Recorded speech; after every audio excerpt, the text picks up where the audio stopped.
Pilipinas, sa una sa ating mga balita. Kakasuhan na si dating presidential spokesperson at Attorney Harry Roque at iba pang nadadawit sa issue ng illegal na Philippine Offshore Gaming Operator o POGO sa Pampanga. Itong kinumpirma ng Presidential Anti-Organized Crime Commission o PAOC kasunod ng pagiging legal counsel nito para sa kumpanya ang iniuugnay rito. Ang mga detalye ihahatid sa atin ni Nicole Lopez Pawayan. Kakasuhan ng Presidential Anti-Organized Crime Commission o PAOC si Attorney Harry Roque ng qualified trafficking in person.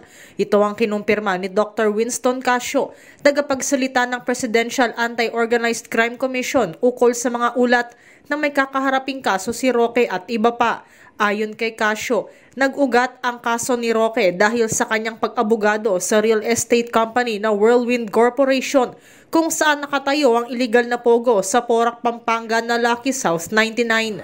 Din pong immigration lookout bulletin order si Ginoong Harry Roque sapagkat isa din po siya sa mga persons of interest na pinag-iisipan at posibleng kasuhan namin base sa mga ebidensyang hawak namin.